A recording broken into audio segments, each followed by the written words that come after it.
Ma Sinim. Signs America is doomed. This is the theme of today's program, and I'm sure it seems rather dire. It's because dire things have been happening in America recently. This is a radical message that no American would want to believe. However, if I'm right about this, then you will need to believe me for your own good. But why should you believe me? Listen to how I got here, and then judge my message. I'm going to begin in 2008. In that year, I received an understanding and a revelation regarding the book of Revelation.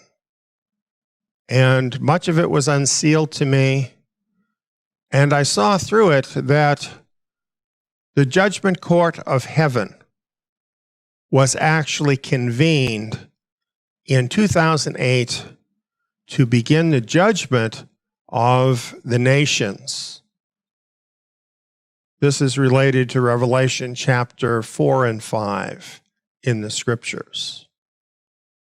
Throughout most of 2008, on my radio program, On the Road to Zion, I set this out in a systematic way over many weeks, week by week, through that period.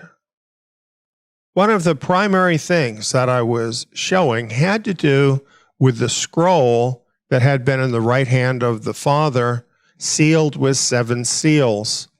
This scroll was put into the hand of Messiah, who then opened 4 of those seals. And at that time, the 4 horsemen of Revelation were released. And immediately there were effects here in the earth when that happened. And the black horse rider was the one that was most obviously felt. I spoke about this and broadcast my message in July of 2008 regarding the black horse rider. And in that message, I predicted that the black horse rider was about to bring global economic crisis. And that fall, global economic crisis came. This was just the beginning of the unfolding of this revelation. I wrote a book about it, announcing Judgment Day, announcing that this time of judgment had begun. And this book has been available since 2009. In 2011, I had a significant radio program talking about America. It was entitled Cracks in America. And I'd like to play excerpts from that program, Cracks in America, for you now.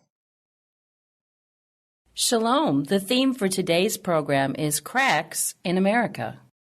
Yes, I think we're all concerned about the cracks that we're seeing in America as we record this program near the end of August 2011. It really has been a crazy summer. We had an earthquake in America. We had this unusual earthquake in Virginia, and the epicenter of that quake was less than 100 miles from Washington, D.C., was it not? Had to evacuate the White House. Yes. In fact, on August 24th, CBS News had this headline: Earthquake damages Washington Monument. There are cracks from the earthquake in the obelisk, the world's tallest obelisk, the Washington Monument. And I bet everybody is just waiting to hear your opinion and take on that. It gives some facts here. It tells us that the monument is the highest set structure in the world, being 555 feet, We're going to talk more about that in a little bit. It's also the world's tallest stone structure. It was inspected after the earthquake and found to have cracks in the Washington Monument. Friends, I think we're seeing signs all around us. Some people think that something like cracks in the Washington Monument is nothing to consider out of the ordinary. Oh, it's normal. No. We've never had cracks in the Washington Monument. We have them now, but it's normal. Well, it's not normal, especially when you put it together with what's happening with America. You see, the Washington Monument for many people is a symbol of America, especially America's government. I see in that something symbolic of what is happening to America. I see a message in that. Cracks in the Washington Monument is something to be concerned about. This is a divine message, friends. If you see cracks in a dam, it's going to blow. Well, this is what we're seeing. These cracks in America are substantive. The cracks in the Washington Monument are really a sign of God's judgment on America. And yes, I'm not ashamed to tell you, America is under judgment. If you don't know that, then you really aren't paying attention very much to what is going on in our country. We have rejected our Father, who is the source of the liberty that we have had in the United States of America. We have shut the door on him in our public schools, in our public institutions. We have embraced a godless idea of evolution, that we all came here by chance simply because we don't want to acknowledge our responsibilities to our Creator. This is what we teach our people in public school, rather than teaching them that they have responsibilities to their Creator.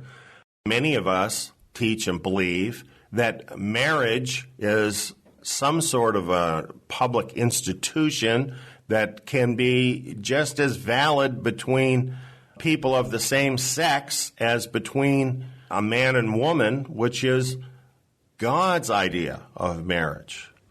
Constantly, we're telling God that He's stupid and that our way is the best. Many laws, many points in the culture are exactly opposite of what the Scriptures teach us. It's very easy to see that. The country has gone into decadence. This is a decadent country. Perhaps even hedonism. Well, I think it's very interesting. There was video of the president at the time that the earthquake happened. Yeah. He's leaning on a golf club, talking on his cell phone, while the Washington Monument is being cracked and the White House is being evacuated. So what does this tell you about our country? Oh, and he was on vacation at a very, very exclusive, expensive place. Exactly, yeah, where all of the elite hang out on Martha's Vineyard. Yeah. So this is the picture that we have of what is going on in America. And I'm not just blaming our current president, because the underlying causes of these problems go back a long time. And, of course, the behavior of our current president is exacerbating those problems, too. It's a prophetic spectacle, friends, and we're watching it on our television sets. Are we understanding what it's really telling us? It's telling us that America is under judgment, and for good reasons. And America is full of cracks, and eventually those cracks are going to give way. Right. And I'm not happy to tell you this, because I know a lot of really, truly great Americans, wonderful people who do love the Lord and who respect Him and His Word, who are honest, hardworking people. But these are not the people that are held up as examples in our country. These are not the people that are even listened to in America. Our country is going the wrong way. There are cracks in America. The cracks that we are seeing in the Washington Monument, the cracks that we are seeing in Washington, these are very much akin to the writing on the wall. Do you see it? Do you understand it? Do you get the message? And yet there's a sense that we don't even know the full part of it, that the government is even doing more, that there are individuals even doing more than these things that we see. Yes, behind the scenes, it's much more evil than even, of course, we know. The corruption goes so deep. Yahweh is being kind because Babylon fell in one night. This is not what's happening with America. No, he's much more gentle. The reason is because there are many people in America still, though a minority, that love him. So he's doing things in such a way as to give us an opportunity to be prepared to be a part of his plan and not a part of what the world is doing. It's an opportunity for us to wake up and to choose a side and to act accordingly. And so what we're seeing in America is a decline towards dethronement. America is going to be taken off of the throne of the world. America is the one great superpower in the world. We're often told this, but this can end very rapidly. And in fact, there's nothing that could end it quicker than being broke. Once that happens, friends, America has many enemies in the world. And when America is down, they're going to see it as their opportunity to get their pound of flesh. So America is facing some very difficult things in the days ahead. I don't mean to scare you, but the truth is the truth. And what it says here is very much the writing on the wall. God has numbered your kingdom and put an end to it. You have been weighed on the scales and found deficient. That's the case right now for America. It's over now. Have your National Day of Prayer for America. You know how long we've been praying for America? And all the while, what has been happening? Well, an objective look would say that the people that we've been praying for have toughened up their necks. They're not looking, they're not paying attention. Listen, this has been going on for years and getting worse and worse. The elite in America, the people that actually run the country, they're not repenting, okay? Some of us think that if you just pray about it, everything's going to be okay. Well, when people don't repent, it's not going to be okay. Look at how many prophets Yahweh sent to his people, telling them to turn around. And they did not repent and did not repent. And finally, what happened? Desolation came to their country. Why should we think the United States is any different? Do you think it can't happen here? Let's talk a little bit about the Washington Monument today. In 2008, in the Washingtonian magazine, which is a magazine about Washington, D.C., it had an article, interestingly, calling Cracking the Code. Talking about cracking today, I find that kind of interesting. It has a big picture of the Washington Monument on the front of it, along with the layout of Washington, D.C., and all of the symbols that are actually part of the layout of the city. This magazine is not a conspiracy magazine, by the way. Far from it. But it acknowledges some interesting history about Washington. For one thing that's interesting is the involvement of Freemasonry with Washington. Washington has 36 lodges of the Grand Lodge of Free and Accepted Masons, along with the big house of the Temple of the Scottish Rite on 16th Street and the towering George Washington Masonic National Memorial in Alexandria. Local Masons feel a strong bond to the area and to the history of the Republic, among whose founding fathers were many Masons, including George Washington, Benjamin Franklin, and many Revolutionary War generals. Members claim that most signers of the Declaration of Independence were Masons. This is another side of the history of the United States that some of us don't know about. This has been widely publicized, and this particular article is about a book by Dan Brown that focused on some of these things. In other movies, we've seen this. So this has been sort of coming forward lately about this Masonic connection with Washington, D.C., and that's what's focused on here.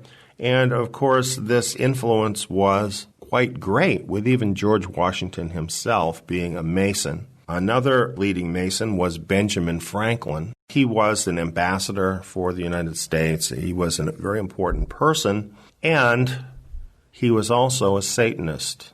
He was a member of the Hellfire Club. This is all documented. And not too long ago, the basement of his house was excavated, and they found the remains of people there. Of course, we don't want to think of one of our founding fathers as being so evil, so different explanations have been thought up for this, but the truth is he was a Satanist, and all of this really goes along with what you would expect from a Satanist. So what we're saying here is that there's another side to the founding of America, and this side is represented to us in this Masonic influence. It's a fact that the Masonic influence, particularly at the higher degrees, is very much involved in paganism and worship of the pagan gods. This is reflected in all these buildings built by the Masons in Washington, D.C. For example, if you go into the Capitol, if you look up at the Capitol Dome, you will see a painting of heaven. But it's probably not heaven as you would recognize it, because Yeshua's not there. No, there is a Christ figure, but it's not Yeshua. And there are gods in this heaven, but it's not the true God. It's the ancient gods. The ancient Greek and Roman gods are painted there. George Washington is ascending up into their midst to become a god himself. Interestingly, this is surrounded by 72 stars, which we've talked on our program about the 70 nations. Sometimes that's seen as 72 nations. And these are the demon gods that rule over the 70 nations. So all of this shows that there was a pagan agenda in Washington, D.C., and we see this in all of these symbols. These symbols are on your money. When you look at the back of your dollar bill and you see the pyramid there with the all-seeing eye, you're seeing a symbol of this same thing that we're talking about. There is an influence behind America. This is the religion of the elite, friends, the people that actually run America. This is their religion, this pagan religion. So this is why there's been constant pressure, why they work so hard to get rid of the God of the Bible, to be able to get to a point where they can openly bring forth the worship of their gods. Now, that may sound weird to you, but you tell me why there are all of these Roman and Greek gods all over all of the important buildings in Washington, D.C. Give me an explanation for that in what is supposed to be a Christian country. You've probably seen some of the pictures of the layout of Washington, D.C. And if you've ever visited, there's areas where you can get lost very easily because the streets aren't at right angles. They're not at right corners to one another. They go in weird directions in some parts of town. Right. Well, for instance, resting at the White House is the apex of a pentagram. The street's laid out as a pentagram. And, of course, a pentagram is a very powerful magic symbol which is connected with the occult. Going off in the other direction is what is clearly the shape of a square and compass. The Masonic symbol. Right, the Masonic symbol. So these are two of the symbols that are really embedded in the city of Washington. You can draw a line from the U.S. Capitol to the Lincoln Memorial, and then roughly 2/3 away from the U.S. Capitol is where the Washington Monument is located. You can draw a straight line upward from there so that it makes a 45-degree angle, and it will take you directly to the Supreme Council 33rd degree temple. The White House is offset slightly from that line. Basically, what this is all about is that the Washington Monument, together with the U.S. Capitol, form an apparatus, actually a magical apparatus, that is operated by the Supreme Council. And anyone that understands how magic works, simply by looking at this, could see that. The fact that the White House is offset from that line tells you a lot. It tells you that it's not really the White House that is in control. All of this is visible in the layout of Washington, D.C. You have a pyramid formed, basically from the Washington Monument to the temple. Guess what, friends? It's exactly 13 blocks between the Washington Monument and the temple. 13, of course, is a very important number. In paganism, numbers are very important. Symbols are very important. And probably you've seen some of that and you think, oh, that's crazy. And I agree with you. It is crazy. But nevertheless, it's part of the pagan religion. And when you see all of these numbers, I'm going to tell you some more numbers today, pretty soon you start to realize that this is not all by accident. People invest in what they believe in. The people who made Washington, D.C. invested in what they believed in.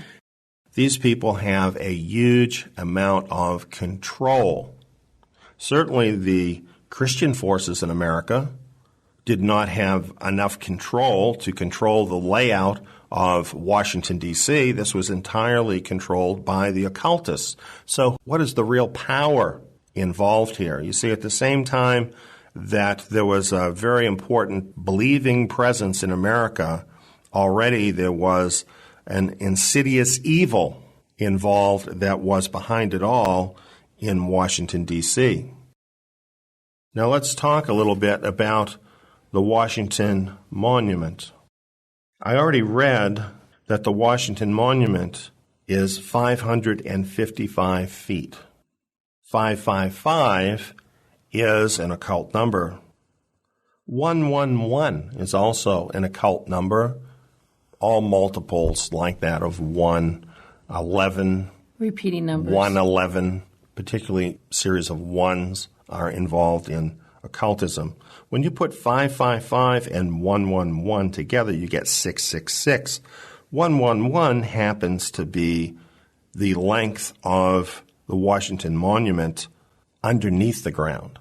You see, the 555 is the height of the Washington Monument above the ground. But of course, something like that couldn't stand without a good base or foundation underneath it to hold it up. It just doesn't just start right at the ground level. Right. So it's 111 feet underground for a total of 666 feet. The Washington Monument, as I said, is really a magical instrument. That's what it's created to be. Now, here's another thing about the Washington Monument. At its base, each side of the Washington Monument, this obelisk of the Egyptians, that's really where this originated, is 666 inches. 666 on each side. Is this a weird coincidence? No. 666 feet tall and 666 inches at the base in each direction. These numbers have meaning. We wonder here where the 666 comes from, and it actually comes from the numbers on the 666 magic square. This is a magic square used by the worship of the sun god, used for binding and loosing things. And this is built into the Washington Monument. This is the significance of this number in the pagan religion. For those of us who aren't pagans, binding and loosing of spirits? At the bottom of the Washington Monument is a Bible. So they're trying to bind the Bible? That's right. In the Washington Monument? Yes. The Washington Monument is meant to bind the influence of the Bible. This is like telling God, you can't come here. We're in control here. And of course, students of the scriptures know right away that this is the mark of the anti-Messiah. Right. This gets a whole lot worse. This gets very complex in the way that this is built, but it has a definite purpose, and the purpose actually has to do with imparting a spirit into a man. And that's what this is really all about, as laid out in the layout of the city. So the pagans intend to use it for that purpose. They're the ones that built it, and they very well will use it for that purpose and probably have used it for that purpose. And now there are cracks in this very device. Right.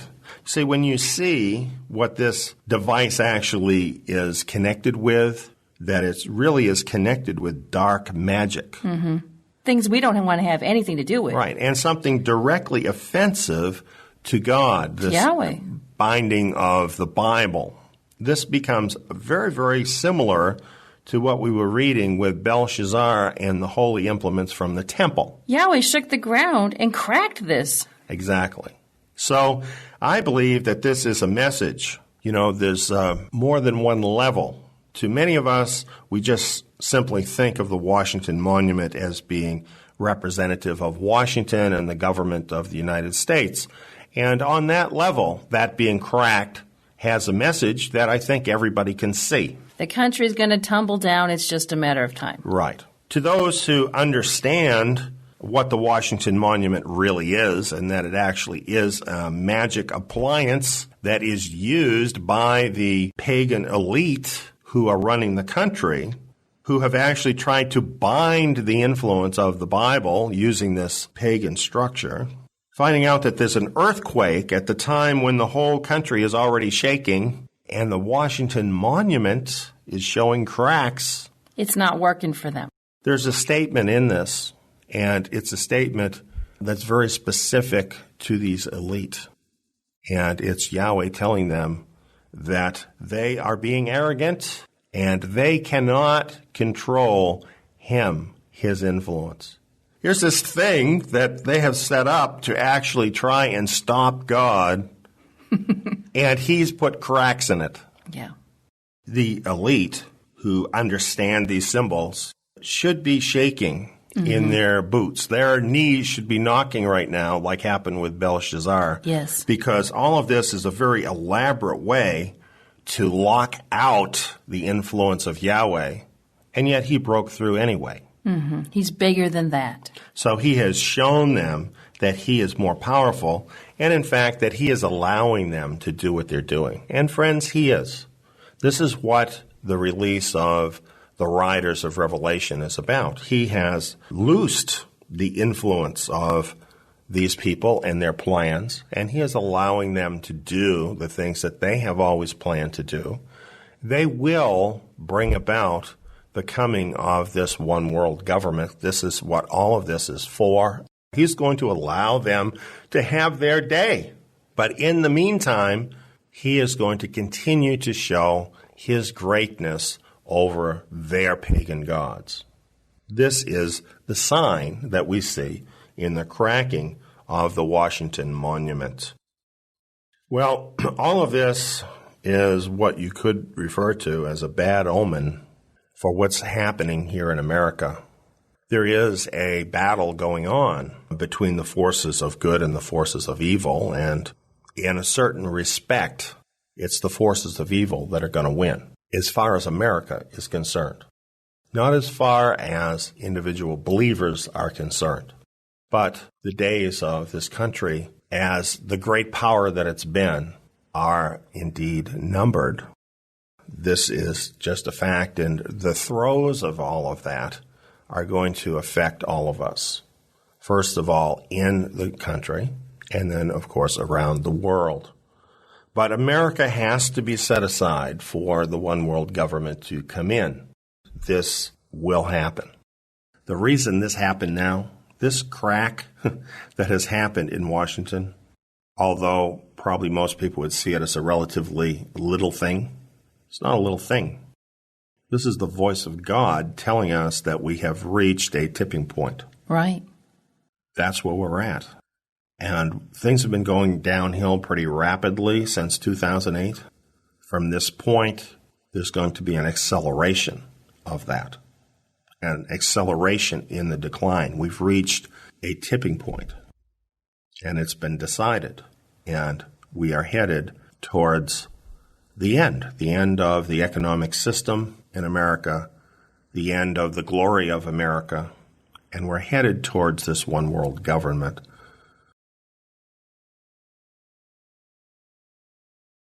The cracks in America that were caused by the Virginia earthquake bring up the question of earthquakes generally, and also of 2011. In these quotes, what you're seeing is certain things that were published surrounding the time of the Virginia earthquake, questioning what was going on in 2011, because there was an unusual number of great disasters. That one world government. And we're headed towards the end of the glory of the cracks in America that were caused by the Virginia earthquake bring up the question generally, and also of earthquakes also of 2011. One, the world had 1,361 earthquakes of magnitude 5 or greater. In 2011, there were 2,800, a tremendous increase in the number of earthquakes. And of course, this reminds us immediately of the words of Messiah telling us about the last days and telling us great earthquakes would be one of the signs, along with famines or food shortages and plagues, by the way, and terrors, which we could interpret as terrorism, and great signs from or in heaven, which we've talked about a lot lately as well. All of these things marking the final generation of this world. Also, after that program we've just listened to, it was discovered that there were more cracks found in the Washington Monument than first known. One of them 4 feet long, and others, and all of this requiring millions of dollars in repairs to the Washington Monument. But in addition to that, the National Cathedral was hit by the earthquake. There were millions of dollars of damage done at the National Cathedral. Reminds us of Jeremiah 45:4. Behold, that which I've built will I break down, and that which I have planted I will pluck up, and this is the whole land. This is a sign for Christianity in America. We also learned that the U.S. Treasury had been damaged by the earthquake. Of course, this targets the American economy and economic system. It seems as a statement going across the government, the religion, and the economy of the United States that was made by this earthquake in 2011. And there was a message in this, of course, for the elite that put all of this into force and control it. Because of these added facts, in our next radio program, we brought this message, Washington Shaken, Not Stirred, in which we brought forth more of the same information, now bring in these added events. You might want to listen to this program too at some point when you have the time. This was broadcast September 2nd, 2011, and these two programs constituted this full message that we gave at that time regarding the cracks in America. The very next day after this message, this happened. Yes, the great Austin wildfires of September that began September 3rd, 2011. And when this happened, my family and I had mere minutes to act. We had to evacuate from the Zion headquarters because of the fire. We had virtually no warning, and we left virtually everything we had behind. Immediately when I got on the road, I noticed that my brakes were not functioning well. They were getting very squishy. So even though there was a crisis going on and there was chaos, I found myself driving out of the area to a place where I could get repairs on my brakes. And I paid over $2,000 in brake repairs, and the worker who worked on the brakes gave me this piece that you see here in the picture and told me that my brake cable had been cut with a tool.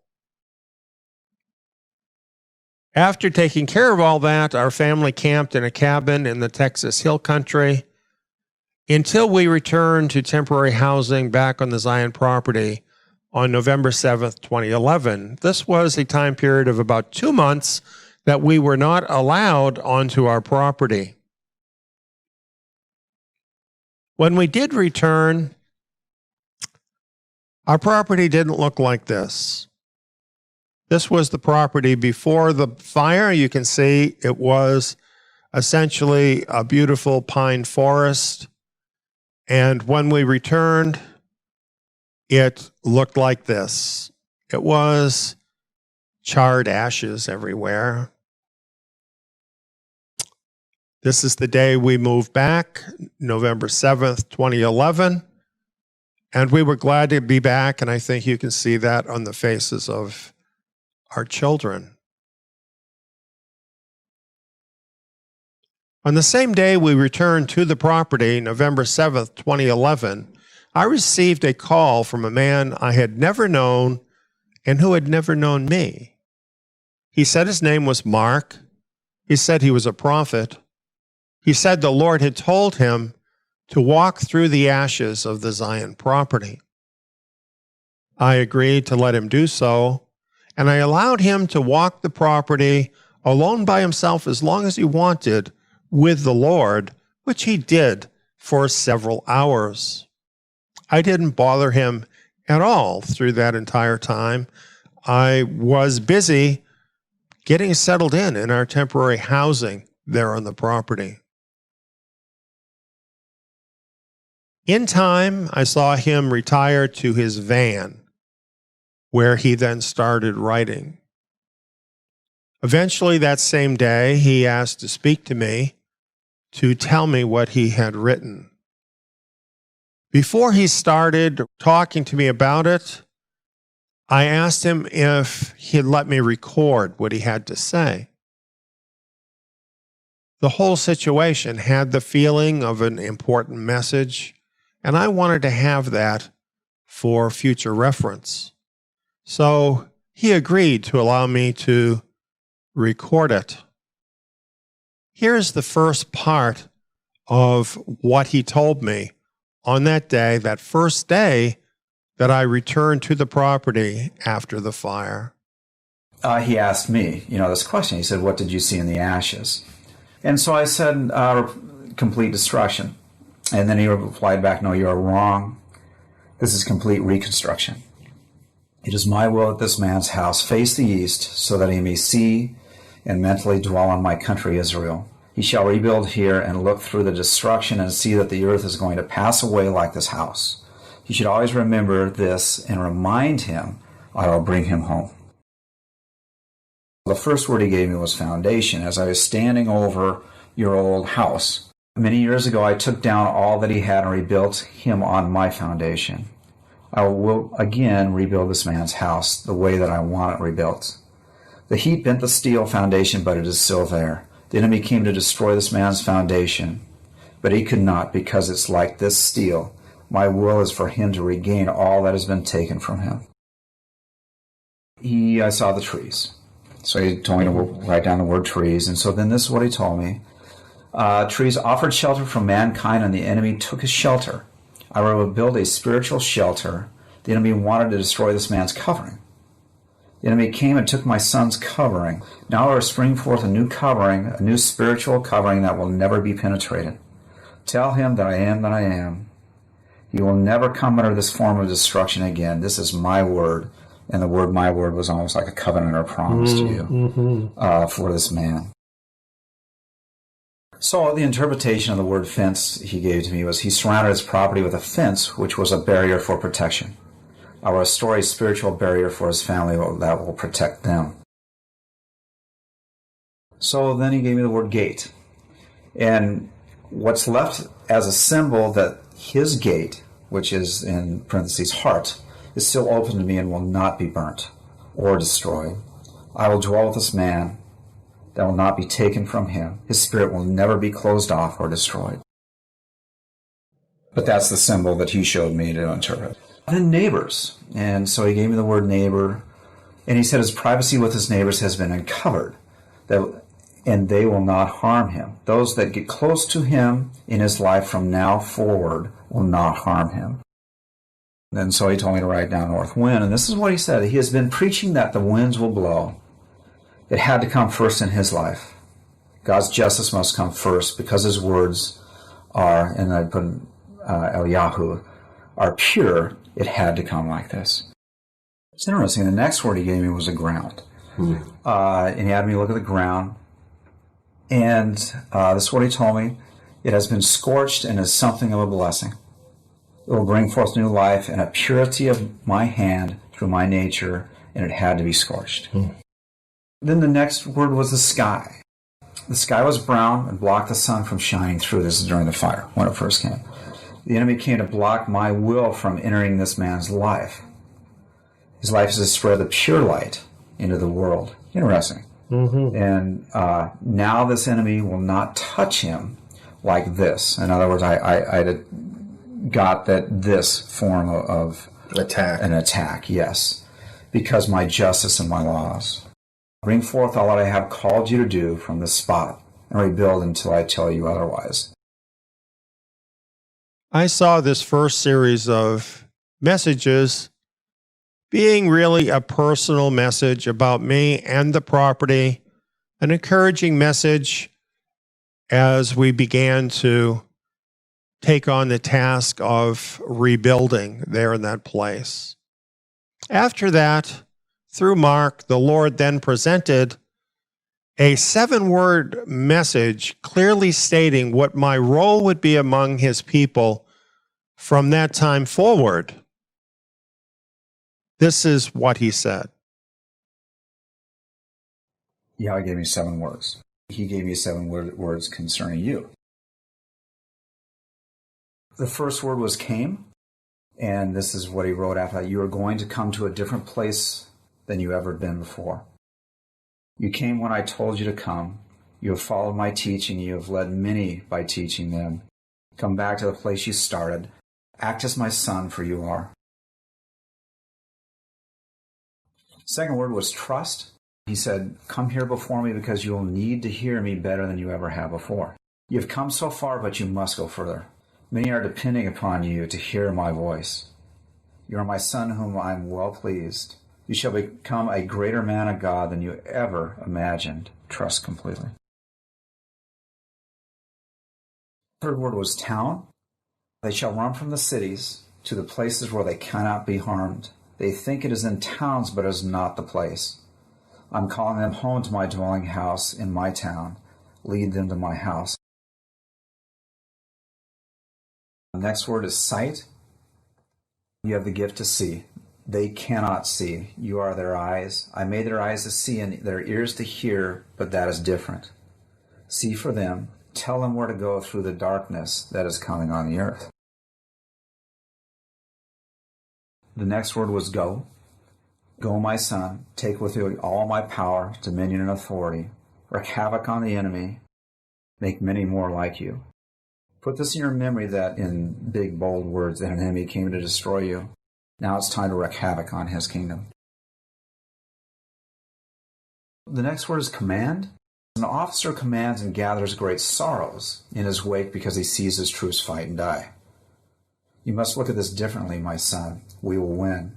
You are commanding my army. Slaughter the enemy in front of you. It is something you must accept. You are my commander. The next word he gave me was authority. Governance with power. You shall lead many people with this authority, for there is a position. I am bringing my children back to my land where all authority is given. No one earns this unless they earn this through my will. Your authority is to lead them back, and you will. What I see is almost like a seal in a book or a stamp that you've given authority to open up and grant or sealed up. It's pure authority. He's giving you that, and your name's written in a book, and this is your position. I took this word very seriously. This message was not a surprise to me. It was, in fact, a confirmation of what the Lord had already said to me, not only just recently, but over a period of years. And I had been working, in fact, at doing the things that it spoke about in the message. And throughout the period even of the fire, I had not missed even one radio message going out from the ministry, even though that was difficult to do. We began rebuilding immediately while moving forward with the ministry. But now we had a confirmed authority to get this job done, and we set to work with that confirmed authority to do the job. It took us a while. Remember, the property was completely destroyed, and it had to be totally cleared. A lot of work had to happen. Buildings had to be rebuilt. But by 2015, we had rebuilt to a place where we could fully serve on the Zion property. What you're looking at here is our Zion Tabernacle building, where we hold our meetings. We have other buildings on the property as well, including places, of course, for our Zion volunteers to live. And we have continued building, just as the Lord said in that message. Also, in 2015, we produced at this new facility a seminar called the Beasts of Daniel Surfacing Seminar, revealing what was happening in the world, how the one world government, which is represented in the scripture as a beast, was actually staring and was showing forth to the world. This seminar has been offered free online at zion.net since 2015. It's still there.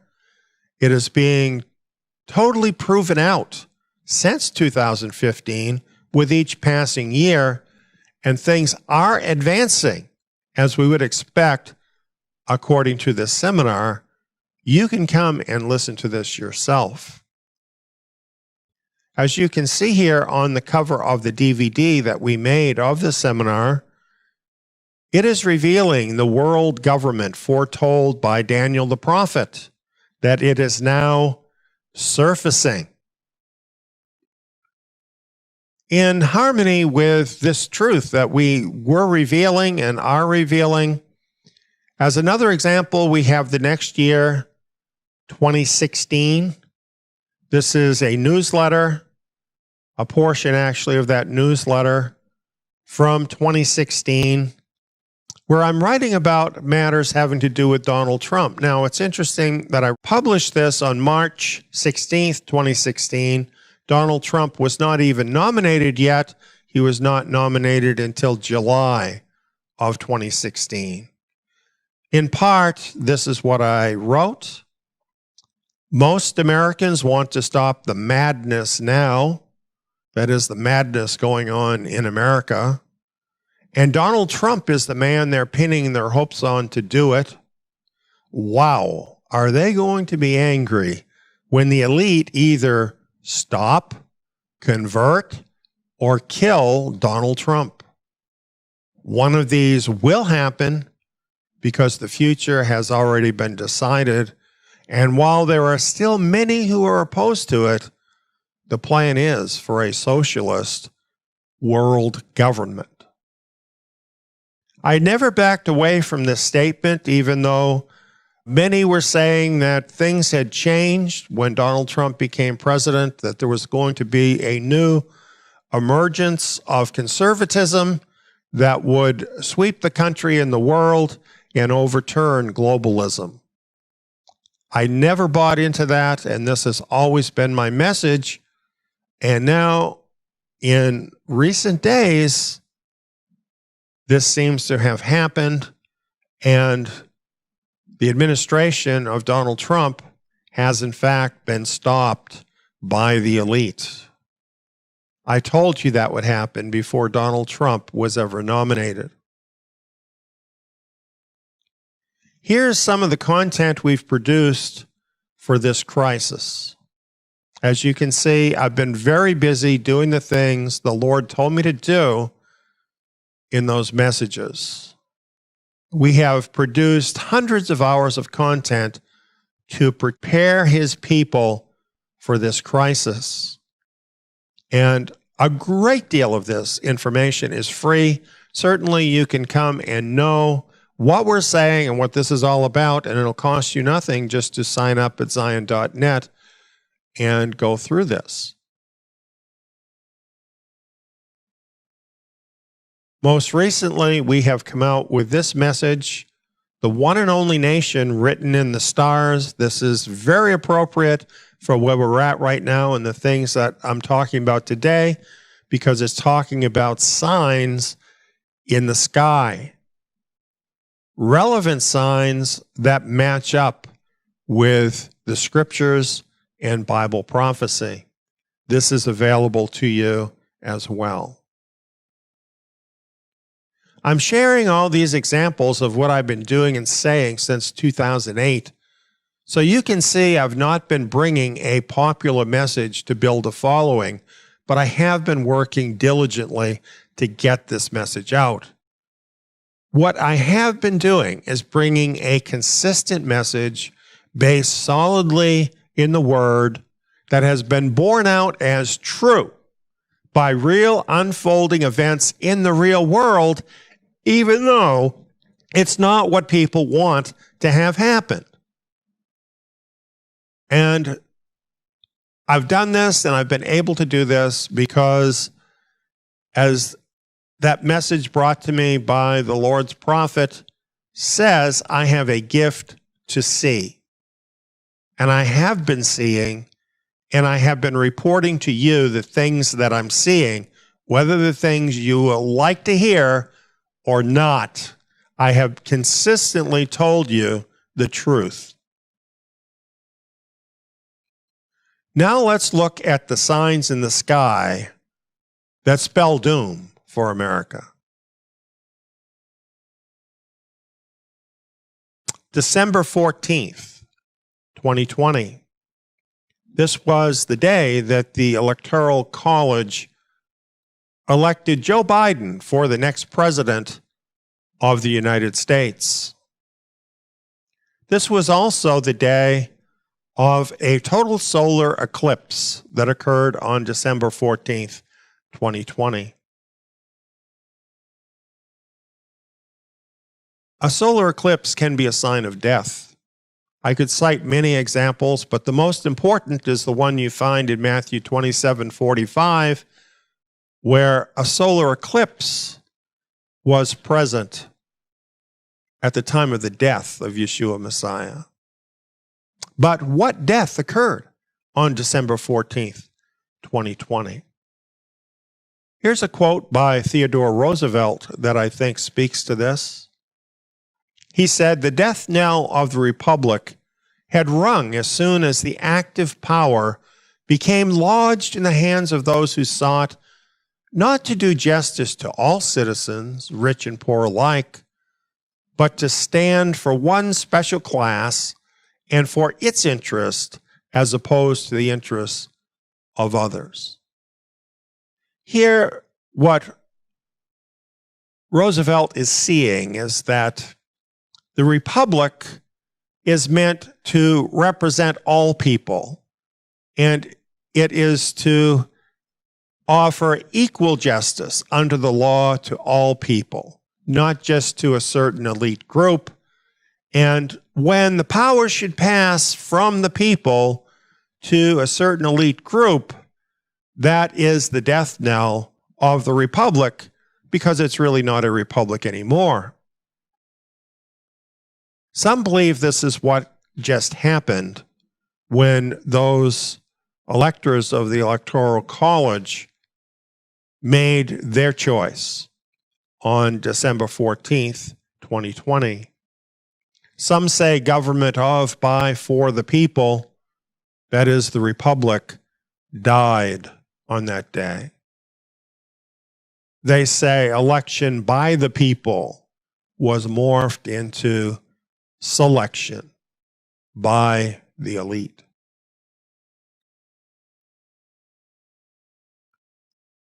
They say that simple math shows that Biden claimed 13 million more votes than there were eligible voters in the 2020 election. I decided to test these numbers, and so I looked up all of these sources and I added them up, and I did the math, the simple math. It's very simple. There were 213.8 million registered voters in the United States at the time of the election. There were 66.2% that voted in the election. So when we subtract the votes that were cast for Trump, what we found out was there's 67.3 million legal votes left available for the other candidate. However, the other candidate got 81.2 million total votes. In other words, 13.9 million of what I'll call excess votes. More votes than there were voters.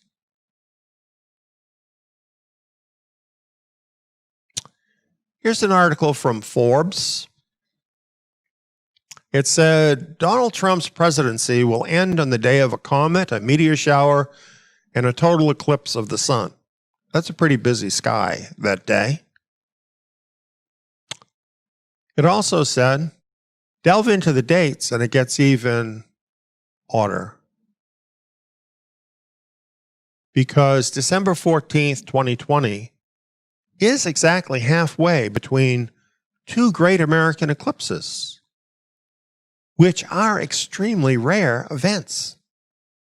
Interesting to note that total solar eclipses are a recurring theme in North America at the moment. How interesting that there was a total eclipse on the day that some say the Republic died. And that day happens to be right in the middle of the two great American eclipses. What is this talking about?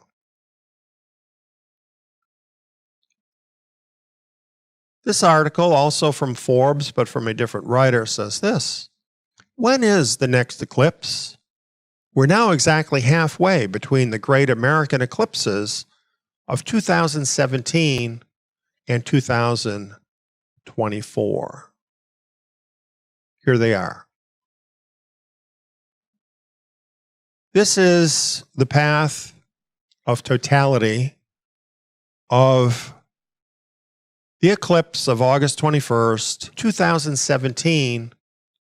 This was the first coast-to-coast total solar eclipse in nearly 100 years, and it was the first total eclipse exclusive to the United States since before the nation's founding. An extremely rare event all by itself. The next total solar eclipse in the United States will occur on April 8th, 2024. As you can see here, the path of totality will cross the country over 13 states, entering in Texas, which happens to be where I live now, and exiting in Maine, which happens to be where I was born. Here's the path of the two solar eclipses. They're separated by about 7 years. The date halfway between these two rare American total solar eclipses is December 14th, 2020, the day the Republic died. Going back into ancient times, a mark made like a cross is a mark marking something. Certainly, a mark like this made by the sun can only represent something being done by the Creator. And the scale of this tells us this is greater than the writing on the wall in the book of Daniel. And this is, in fact, the mark of Elohim crossing out America. When I saw this message. Mene, Mene, Tekel, Perez, Uma, Sinim. It means, Mene, Elohim has numbered your empire and brought it to an end. Tekel, you are weighed in the balances and are found wanting.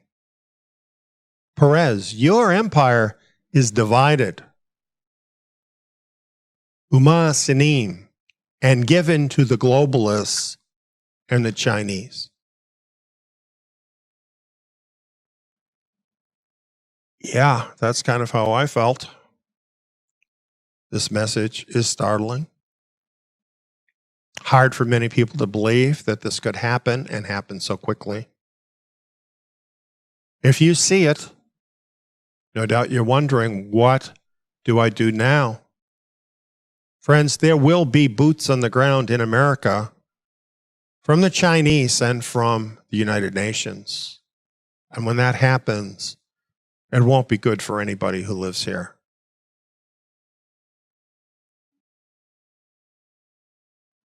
Here are your options. Option 1, do nothing. Have fun. Go along to get along. And simply be assimilated into the collective when the time comes, in a few years or less, of course, starting already. Meanwhile, you can brush up on all the politically correct lingo so you can fit in. You also might like to get started learning to speak Chinese because that could become very useful before long. And keep this in mind, though. You might also want to pay closer attention in 2024 when this sign comes to an end. And by the way, the 6th and 7th seals come after that to bring more judgment on the world's nations.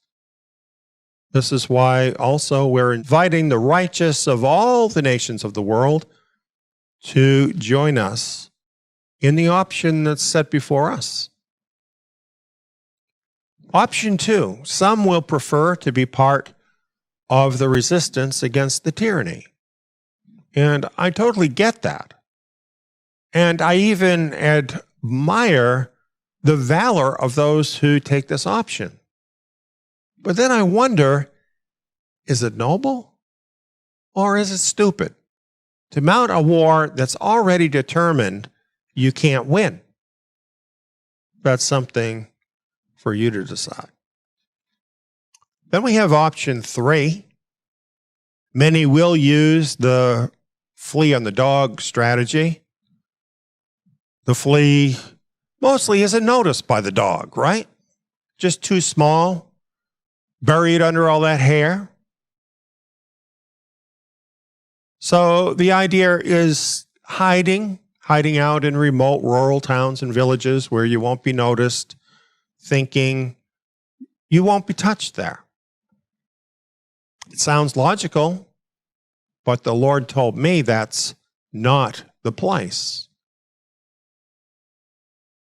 What he said is, they shall run from the cities to the places where they cannot be harmed. They think it's in towns, but that's not the place. I'm calling them home to my dwelling house in my town. Lead them to my house, the Lord said. Well, I can hear some responding right now. That's the pre-tribulation rapture, right? Wrong. Wrong. That's a false doctrine from the devil meant to lull you to sleep. It's worked tremendously well with a lot of people. The scriptures clearly say that those who are part of the body of Messiah, they are joined to him after the tribulation. Read it yourself in Matthew 24. Yet many are so smug in their beliefs, they will do nothing about the current situation. They believe nothing bad can come to them because they are sure the pre-trib rapture will happen first, and surely God would never let anything bad happen to them. That is a foolish thought. Remember this? Peter said Elohim waited patiently in the days of Noah while the ark was being built. In it, few, that is 8 souls, were saved through the water.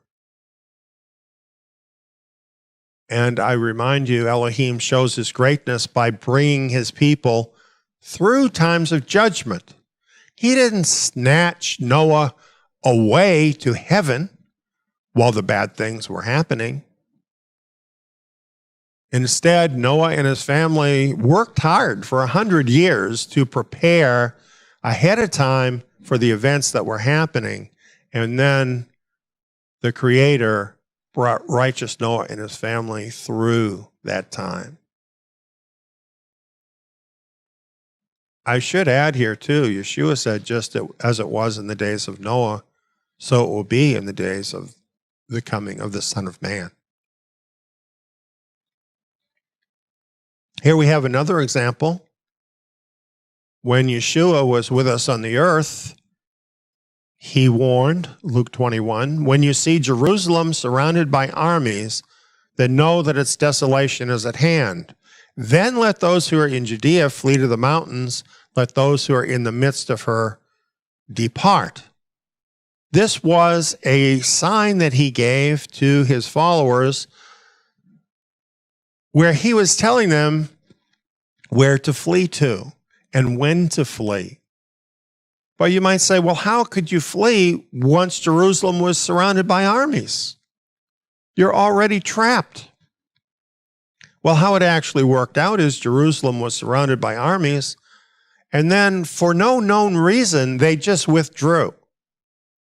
So the sign had happened, and that's when the believers in Jerusalem and the area recognized the sign and in an organized way got out of there before the destruction fell. This is all a matter of history. Those believers withdrew to a place called Pella in Syria, where they were safe, while Jerusalem and those occupying it at the time, which there were millions because of the feasts, where many of them were killed or taken captive, and there was utter destruction. They weren't snatched away to heaven. They fled with a sign as was spoken to them. In somewhat more recent history, we have the Pilgrims. They didn't feel that they had to stand and fight the tyranny in the country they lived in. Instead, the Pilgrims fled tyranny to create a new society based on faith and Scripture in a new world prepared for them ahead of time by the hand of God. It was a new world to them. They didn't know how to live there. So when they first arrived, many of them lost their lives. However, the Pilgrims received help they had not expected from the people of the dawn. Oh, you don't recognize the name People of the Dawn? You think maybe they're Native Americans? They never heard that term. They called themselves the People of the Dawn because they lived along the shores of Massachusetts, up through Maine, and even up into what is today Canada. Hundreds of them.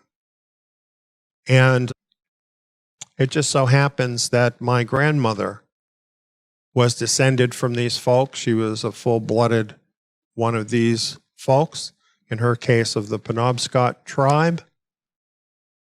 And these folks met the Pilgrims, and they treated them kindly. They taught them how to farm. They taught them how to live in that rugged situation, and the Pilgrims were blessed by that. They didn't know ahead of time this would happen, but this was prearranged by the divine. And this was a two-way street because the Pilgrims brought them the good news about Messiah. It's very interesting about the Penobscot people. The cross is part of their logo because they've believed in the Messiah from very early times. And they learned about Messiah from the Pilgrims and other believers that came here to America. It's not a story of the Pilgrims coming in and trying to destroy these people. It is a story of friendship, even though now the history is being rewritten by people who don't like what really happened. What really happened was this, that while this situation existed between the people of the dawn and the Pilgrims, other people, selfish people, opportunists, wanted to take advantage now of the success the Pilgrims had had. They came into America. So you had two elements in America. You had those who were true believers in faith, and you had others, unfortunately, who were the opportunists. These are the people who always rise up eventually to take over. This is what happened in America. Now here we are 400 years later, and we've come full circle from the Pilgrims. The new world has become the old world, and through corruption and greed, tyranny now reigns supreme, and it's going to get much worse. Judgment is now upon this land, and like our fathers of faith before us, we must not hesitate to make our exodus while we still can do so. The Lord said, I'm calling them home to my dwelling house in my town. Lead them to my house. The righteous can follow me to his house. I'm going. He already told me that. Want to come with me? Come where? This is what the prophet Jeremiah said. The days come, says Yahweh, that it shall no more be said, as Yahweh lives, who brought up the children of Israel out of the land of Egypt, but as Yahweh lives, who brought up the children of Israel from all the countries where he had driven them. I will bring them again into their land that I gave to their fathers. Do you know what an astounding statement this is? This is talking about an exodus that would occur that would pale the exodus of Moses into trivia. And that was no small thing. Parting the Red Sea, for example, huge thing. The exodus, though, that this is prophesying would be so great from all the nations, not just one nation, that the original exodus would pale in comparison. Has that exodus happened? It's not happened. Not yet. Time is running out in this age. Isn't this exactly what the Lord was speaking to me in that message? Bring us home to our land. That He's given me that job of leading His people home to that land. This is all in the Scriptures, friends. It doesn't really fit in very well with evangelical or other denominational doctrine. So you probably haven't heard about it very much. However, this is all through the prophets talking about this. This is the way of escape here in these final days. This is the way. And you're hearing about it right now because you need to hear about it right now. This is what's going to happen. This is my commission. Authority is governance with power. You shall lead my people with this authority, for there is a position. I'm bringing my children back to my land where all authority is given. No one earns this unless they earn this through my will. Your authority is to lead them back, and you will. The Lord has told me this. I believe this. This is true. This is my authority to lead His people back. Now, let's say you're seeing me and you're saying, well, I don't really like that guy. Well, if that's what you think, please get in line, because there's lots of people that feel that way about me, okay? Because I haven't been telling people the things they want to hear. So I'm a bad guy. Do you know anyone else like that these days? But what I'm saying to you is, whether you like me or don't like me is not the issue. The issue is the Lord has given me this commission, and I am determined I'm going to fulfill this commission. So it's your choice whether you want to be involved or not. It's not about me as a person. It's about me as having this commission the Lord has given me, and I am doing my best to fulfill it. This is why I've laid all this out for you, so that you can see that I'm serious about this, and that I am the person, in fact, that has been chosen with this authority to lead His people back home again to our land. And where else would the final place of safety be, if not in His land, the biblical land that He has kept for His faithful? This is what's going to happen. It might all sound strange to you. This is the way out. The righteous are invited to come with me, if they will seriously devote themselves to preparing themselves for this. All others, they can either repent and join us now, or if they don't want to, or they can't believe any of this, pick another option. It's up to you. If you want to look into this more, here's some of our content to get you up to speed. And if you choose to become involved and to get out while you can in the second Exodus, get started now so we can all get on the same page and that we can get organized together to go out in what the Scriptures call holy array, in order from the Lord. And leaders are people who are potential leaders in this movement. Please contact me. because this is not a one-man band. We need lots of leaders to be involved in this for this to succeed. Please contact me, and let's start getting organized for the Remnant Exodus. Zion.net, TSIYON.net. Please go there and get started. That's my message.